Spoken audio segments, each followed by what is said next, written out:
Hello दोस्तों, मैं engineer कीर्तिमान सिंह चंदेल आ गया हूँ फिर से हिंदी के सेशन में। तो बेटा यहाँ पे चल रही है हिंदी व्याकरण। आइए देखते हैं हिंदी व्याकरण में हम लोगों ने क्या कुछ कर लिया और कहाँ पे हमें आगे बढ़ना है। तो बेटा उस दिन जाने से पहले मैंने आपको कुछ क्वेश्चन दिए थे, उनके मैं आपको जवाब बता देता हूँ। पता नहीं आप लोगों ने किया है कि नहीं। मैंने हिंदी वर्णमाला के अनुसार संयुक्ताक्षर वर्णों का स्थान किन किन वर्णों के बाद आता है ये पूछा था। मैंने छ का स्थान पूछा था, तो बेटा छ का स्थान आता है का के बाद। कहाँ आता है? का के बाद आता है। उसके बाद इसका का के बाद आता है। उसके बाद मैंने त्रा का पूछा था। किसका पूछा था? त्रा का पूछा था। ये बेटा कहाँ पे आता है? ता के बाद आता है। उसके बाद था आपका ज्ञा। क्या था? ज्ञा। तो ये बेटा आपका आता है जा के बाद आता है। कहाँ पे आता है? जा के बाद। मैंने जब बताया था तो वहाँ पे मैंने लिखाया भी था। और उसके बाद जो स्रा का स्थान आता है बेटा, किसका? स्रा का आता है। ये आता है सीटी वाले सा के बाद। तो ये इनका सही जवाब था। और उसके बाद मैंने जो दूसरा क्वेश्चन बेटा आपसे पूछा था, ये मैंने पूछा था हिंदी वर्णमाला के अनुसार संयुक्ताक्षर वर्णों का सही क्रम क्या है। तो ये है बेटा सही क्रम छ, ज्ञा, त्रा और स्रा। ये इनका सही क्रम है।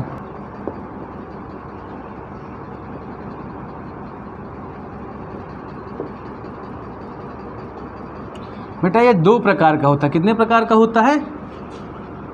ये दो प्रकार का होता है। एक वो जिसमें व्यंजन और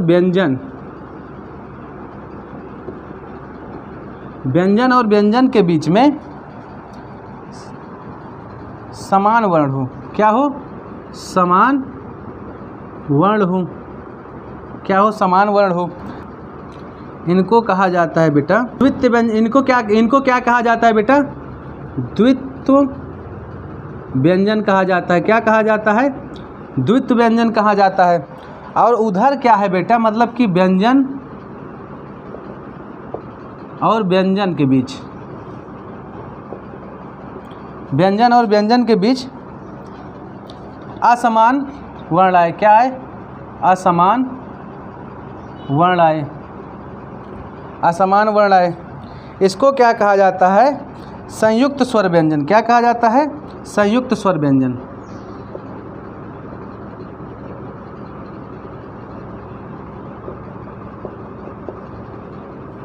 इनको क्या कहा जाता है बेटा? संयुक्त स्वर व्यंजन कहा जाता है। सॉरी, यहाँ पे थोड़ा सा लिख लीजिए स्वर। क्या कहा जाता है इनको? द्वित्व स्वर व्यंजन कहा जाता है और यहाँ पे संयुक्त स्वर व्यंजन कहा जाता है। जैसे आप देख लीजिए लल्लन। क्या है बेटा? लल्लन, जिसमें क्या आता है? हल वाला ला, फिर आ, फिर हल वाला ला, फिर हल वाला ला प्लस आ, फिर प्लस ना। तो देखो बेटा इसमें क्या है? ये समान व्यंजन है। क्या है? समान व्यंजन है। और समान व्यंजनों के बीच में क्या आया है? हमारा संयुक्त अक्षर निकल के आया है। मतलब कि आधा वाला अक्षर मिला के कोई संयुक्त अक्षर बन के आया है। इसलिए ये किस में जाएगा? द्वित्व व्यंजन में जाएगा। ठीक है। और उसके बाद बेटा इधर हम देख लेते हैं तन्मय। क्या है? तन्मय। तो इसका अगर हम बना के देखते हैं बेटा, तो हल वाला ता है, फिर आ है, फिर हल वाला ना है, फिर हल वाला माँ है, फिर आ है और फिर लास्ट में या है। ठीक है। हल वाला प्लस आ है। ठीक है। तो ये हमारा सॉरी यहाँ पे भी थोड़ा सा देख लीजिए, यहाँ पे ना के बाद आ आएगा। ठीक है। तो यहाँ पे देखो असमान व्यंजन है। क्या है? असमान व्यंजन के बीच में ये आ रहा है, इसलिए ये कहाँ पे जाएगा?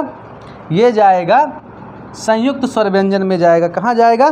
संयुक्त स्वर व्यंजन में। आप इसको घर में करिएगा। एक और दे रहे हैं हम आपको, सज्जन। क्या दे रहे हैं? सज्जन। आप इसको घर में करिएगा। यहाँ पे एक और दे रहे हैं एग्जाम्पल हम आपको,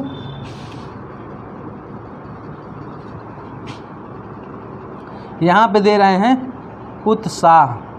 इसको आप घर में करके देखिएगा। ठीक है बेटा। तो इस तरह हम लोगों ने देखा कि जो संयुक्त व्यंजन हैं वो दो प्रकार के होते हैं। कौन कौन से होते हैं? एक होता है द्वित्व व्यंजन, द्वित्व स्वर व्यंजन, और दूसरा होता है संयुक्त स्वर व्यंजन होता है। तो आइए थोड़ा सा आप देख लेते हैं इसमें एक चीज़ और, एक व्यंजन और होता है जिसको हम लोग कहते हैं उत्क्षिप्त व्यंजन कहते हैं। क्या कहते हैं? उत्क्षिप्त व्यंजन कहते हैं। आइए थोड़ा सा इसको देख लेते हैं।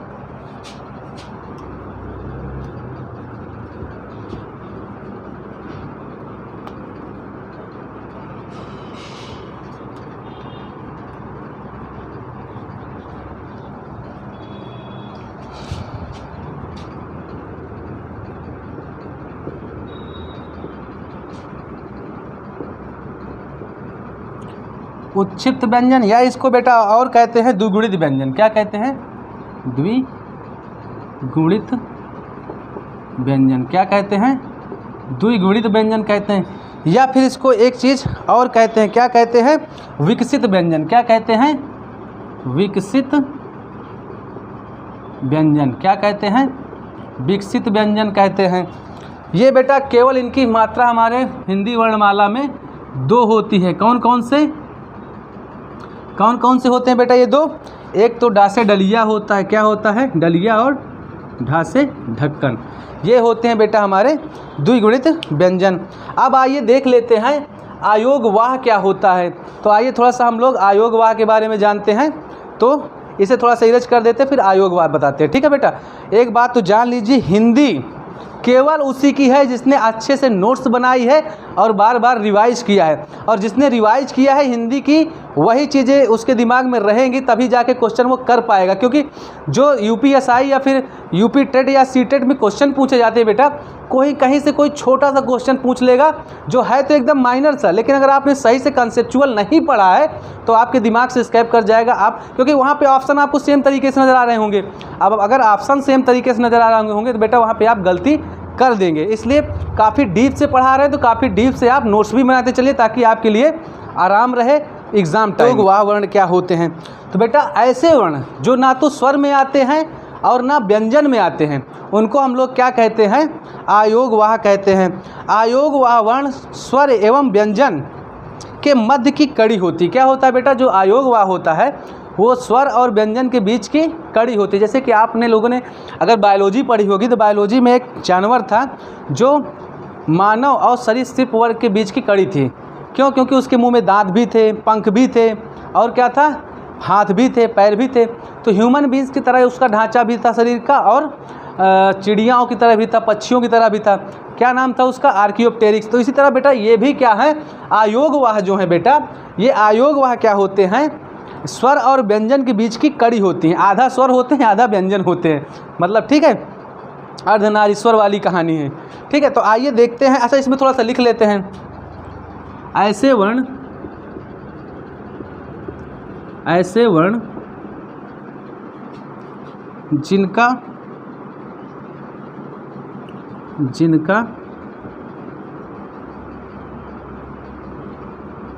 जिनका योग ना तो स्वर में होता है ना तो स्वर में होता है और ना ही व्यंजन में। ठीक है, ऐसे वर्ण जिनका योग ना तो स्वर में होता है और ना ही व्यंजन में, आयोग वाह कहलाते हैं। आयोग वाह कहलाते हैं। क्या कहलाते हैं बेटा? ये आयोग वाह कहलाते हैं। ऐसे वर्ण की गणना ऐसे वर्ण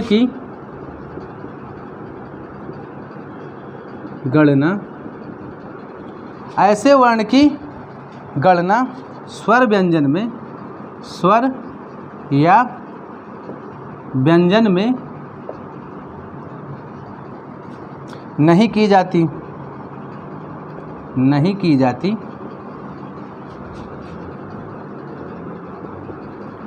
आयोग वाह कहलाते हैं।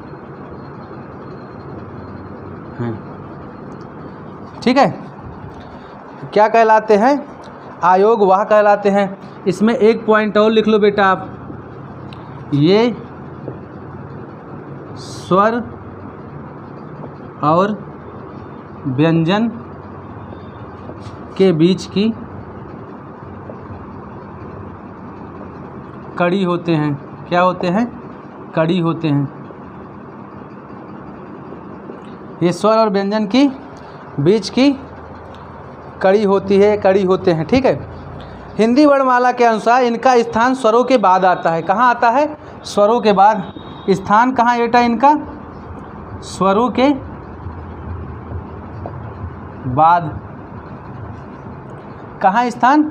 स्वरों के बाद। आइए थोड़ा सा देख लेते हैं। छोटा आ, बड़ा आ, छोटी ई, बड़ी ई, छोटा ऊ, बड़ा ऊ, ए, ऐ, ओ, औ, अन, आहा। ठीक है बेटा, तो ये कितने होते हैं बेटा? स्वर कितने होते हैं? 10 होते हैं। मतलब यहाँ से लेके यहाँ तक 1 2 3 4 5 6 7 8 9 10। और ये दोनों क्या होते हैं बेटा? आपके आयोग वाह होते हैं। क्या होते हैं? आयोग वाह होते हैं। तो स्वर तो हो गए बेटा 10 और 2 आयोग वाह हो गए 2। टोटल मिला के आयोग वाह को मिला के कितने हो गए बेटा? 12। ठीक है, तो ऐसे हम लोगों को समझ में, आप लोगों को काफ़ी समझ में आ गया होगा कि आयोग वाह क्या होता है और कैसे होता है। अब थोड़ा सा बेटा देख लेते हैं आयोग वाह के प्रकार। ठीक है, तो आइए देखते हैं हम लोग आयोग वाह के प्रकार। इसे हम इरेज कर देते हैं बेटा।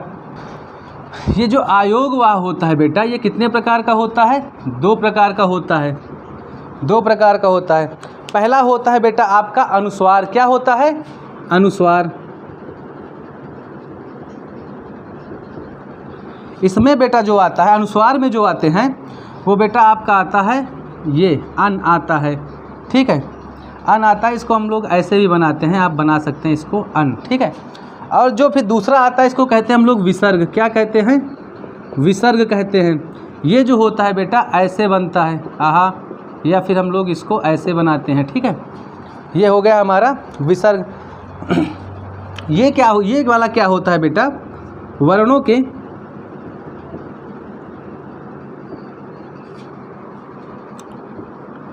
पांचवें अक्षरों का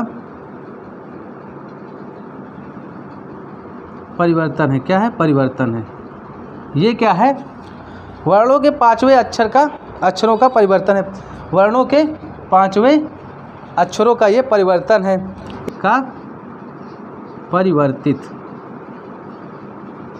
परिवर्तित रूप है। ठीक है, आइए देखते हैं कौन से 5 एग्जाम्पल आप समझ लेते हैं कि वो 5 अक्षर कौन से हैं जिनसे ये चेंज होके बनते हैं। तो आइए देख लेते हैं। पहला है बेटा आपका संगति। क्या है बेटा? संगति। तो बेटा ये देखो क्या है हमारा संगति में, ये बेटा अंगा है और ये गा है, तो इन दोनों को मिला के क्या बन जाता है? संगति। क्या बन जाता है? संगति। तो पहला तो ये हो गया। दूसरा थोड़ा सा देख, ऐसे कई वर्ड मिलेंगे। मतलब ये पहले 2 वर्डों का, मतलब कि 2 वर्णों का एग्जाम्पल है आपको कि कैसे बनता है। ये पहला वाला 2 शब्दों से एक हमारा अनुस्वार बनता है। मतलब कि 2 शब्दों से कैसे हमारा एक अनुस्वार बन जाता है। ठीक है, तो ये पहले वाले का एग्जाम्पल है कि कैसे 2 वर्णों से एक अनुस्वार बन के निकलता है। तो ये 5 वर्ण जिनसे अनुस्वार हमारा बनता है। तो कहने का मतलब, इसलिए मैं यहाँ पे नोटेट करवा दिया हूँ कि वर्णों के 5 वे अक्षरों का परिवर्तित रूप है। ठीक है, आइए फिर देख लेते हैं जैसे व्यंजन।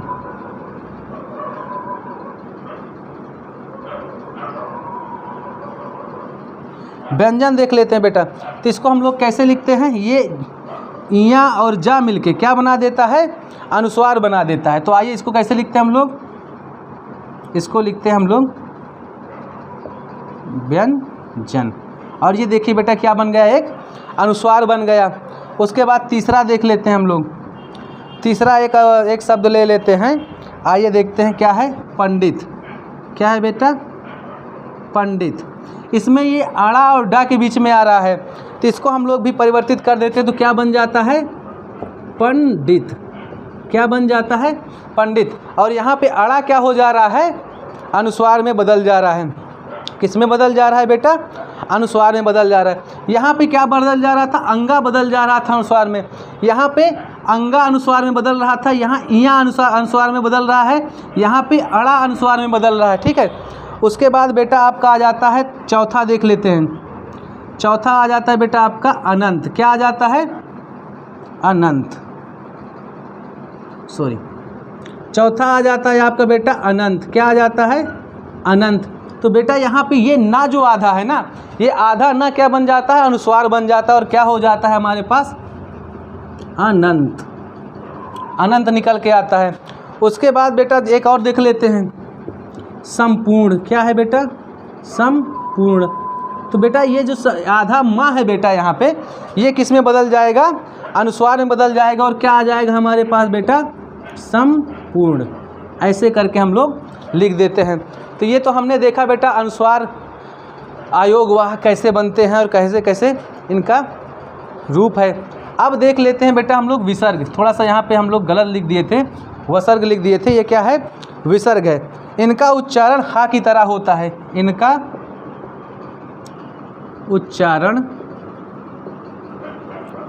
हा की तरह होता है।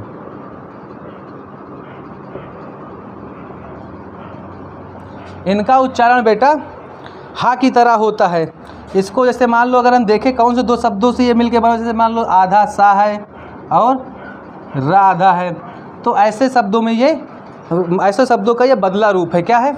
इन दो शब्दों का ये का बदला रूप है। बदला रूप है। इन दो शब्दों का ये बदला रूप है। जब ये दो शब्द बदलते हैं तो क्या आ जाता है? ये आहा आ जाता है। ठीक है, ये आ जाता है। अब हम लोगों ने देख लिया है व्यंजन कितने प्रकार के होते हैं, सारा डिस्क्रिप्शन हमने देख लिया है, और उसमें हमने ये भी देख लिया है संयुक्ताक्षर वगैरह क्या होते हैं, कैसे कैसे क्या बनते हैं।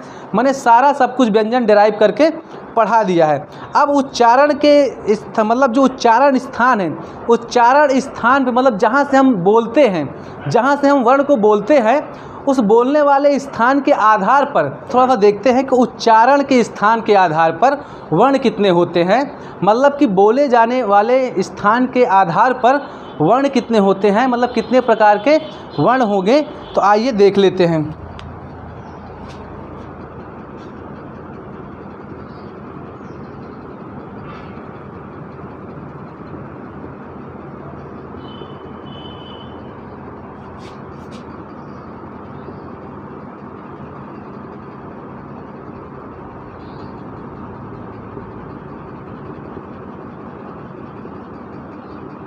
ठीक है, ये कितने प्रकार के होते हैं बेटा? बोले जाने के आधार पर ये कितने प्रकार के होते हैं? ये 7 प्रकार के होते हैं। कितने प्रकार के होते हैं? 7 प्रकार के होते हैं। आइए पहला देख लेते हैं। पहला क्या है बेटा हमारे पास? कंठ से बोले जाने वाला वर्ण। ये क्या है? पहला है बेटा हमारा कंठ से बोले जाने के आधार पर जो वर्ण होते हैं बेटा उनको क्या कहते हैं? कंठ वर्ण कहते हैं। क्या कहते हैं? कंठ वर्ण कहते हैं। क्या कहते हैं? कंठ वर्ण कहते हैं। उसके बाद तालु से बोले जाना वाला वर्ण। दूसरा क्या है बेटा हमारे पास? तालु से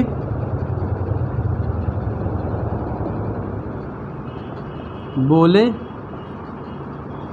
जाने वाला वर्ण। पहला क्या था? कंठ से बोले जाने के आधार पर वर्ण। ठीक है, इसको थोड़ा सा सुधार लो, यहाँ पे वर्ण लिख लो। ये क्या कहलाते हैं? कंठ वर्ण। और जो तालु से बोले जाने वाले वर्ण होते हैं बेटा क्या कहलाते हैं? तालव्य वर्ण कहलाते हैं। क्या कहलाते हैं? तालव्य वर्ण कहलाते हैं। इसी तरह बेटा तीसरा है बेटा हमारा मूर्धा से बोले जाने वाला वर्ण। जो मूर्धा से बोला जाता है बेटा वर्ण, उसको क्या कहते हैं? मूर्धन्य वर्ण कहते हैं। क्या कहते हैं? जो मूर्धा से बोले जाने वाला वर्ण है बेटा, इसको क्या कहते हैं हम लोग? मूर्धन्य वर्ण। क्या कहते हैं? मूर्धन्य वर्ण कहते हैं। उसके बाद दंत से बोले जाने वाला वर्ण क्या है? दंत से बोले जाने वाला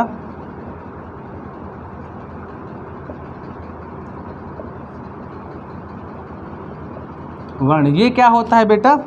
दंत्य वर्ण होता है। क्या होता है? दंत्य वर्ण होता है। क्या होता है?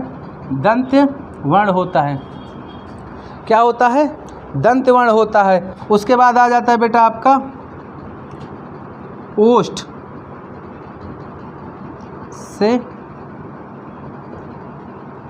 बोले जाने वाला वर्ण। ओष्ठ से बोले जाने वाला वर्ण क्या होता है? ओष्ठ वर्ण कहलाता है। क्या कहलाता है बेटा? ओष्ठ वर्ण कहलाता है। ओष्ठ वर्ण कहलाता है। उसके बाद नासिका से बोले जाने वाला वर्ण, फिर छठवां नंबर क्या आ जाता है? नासिका से बोले जाने वाला वर्ण, ये क्या कहलाता है बेटा? हमारा नासिका वर्ण। क्या कहलाता है? नासिका वर्ण। क्या कहलाता है? नासिका वर्ण कहलाता है। उसके बाद जिह्वा से बोले जाने वाला, सातवां क्या है लास्ट में?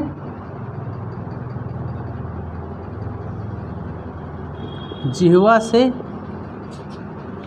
या फिर जड़, क्या है बेटा? जड़ मूल कोष्टक में कर लीजिए, से बोले जाने वाला वर्ण, से बोले जाने वाला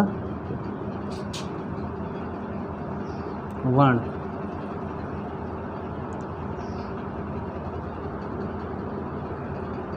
बोले जाने वाला वर्ण, ये क्या कहलाता है हमारा? जिह्वा मूली। क्या कहलाता है? जिह्वा मूली। क्या कहलाता है? जिह्वा मूली। तो ये बेटा 7 प्रकार के होते हैं वर्ण। बोलने के आधार पर, मतलब उच्चारण स्थान के आधार पर या बोलने के आधार पर कितने प्रकार के हो गए? 7 प्रकार के हो गए हैं। अब बेटा आगे हम लोग पढ़ेंगे व्यंजन वर्णों के उच्चारण स्थान। आइए देख लेते हैं ये जो हम 7 देखे हैं, या फिर कहाँ कहाँ पे, मतलब कि जो हमारे व्यंजन हैं वो कहाँ कहाँ से उच्चारण किए जाते हैं, उनको अलग अलग कैटेगराइज में हम बांटेंगे। पहले हम लोग किसको बांटेंगे? व्यंजनों को बांटेंगे कि इन 7 जगहों में से व्यंजन कहाँ कहाँ से, कौन कौन से व्यंजन कहाँ कहाँ से बोले जाते हैं। उसके बाद हम बेटा स्वरों को बांटेंगे कि स्वर हमारे जो होते हैं वो इनमें से कौन कौन से स्वर कौन कौन से जगह से बोले जाते हैं। तो ये बेटा हम लोग आप लोगों को कल के पीरियड में पढ़ाएंगे, और हो सकता है कल का सेशन हम 1 घंटे का करें और धीरे धीरे आप क्लास बढ़ाएंगे, क्योंकि हमें 1.5 महीने में हिंदी पूरी व्याकरण और हिंदी साहित्य का इतिहास दोनों ख़त्म करना है। अगर यूपीएसआई की आप तैयारी कर रहे हो और लग रहा है कि हिंदी का सेशन बड़ा अच्छा जा रहा है और नॉलेज मिल रहा है, ज्ञान मिल रहा है, और सबको सेशन को शेयर करिए, सब्सक्राइब करिए और ज़्यादा से ज़्यादा लोगों तक शेयर करिए ताकि और भी बच्चे इसको पा सके। बाकी तो सब आपके मेहनत के ऊपर डिपेंड है, बस आप नोट्स अच्छे से बनाते चलिएगा। अगर आपकी नोट्स अच्छी बेटा ना, तो आपको रिवीजन में प्रॉब्लम नहीं होगी। रिवीजन में प्रॉब्लम नहीं होगी तो चीज़ें जो है आपकी वो आपको याद रहेंगी, रिकॉल रहेंगी, तब आके आपका एग्ज़ाम निकलेगा और तभी मज़ा आएगा। क्योंकि हिंदी अगर सही से क्लियर है तो बेटा आपके नंबर हिंदी में अच्छे आते हैं, कम मेहनत में अच्छे नंबर आ जाते हैं। तो उसके लिए कम मेहनत में तभी अच्छे नंबर आएंगे जब आपकी नोट्स अच्छे से कंप्लीट। जब भी आप सेशन लीजिए नोट्स लेके बैठिए और सारा नोट करते चलिए, तभी मज़ा आने वाला है। तो ठीक है बेटा, कल फिर मिलते हैं अगले पीरियड के अगले सेशन में। तब तक के लिए अलविदा, जय हिंद।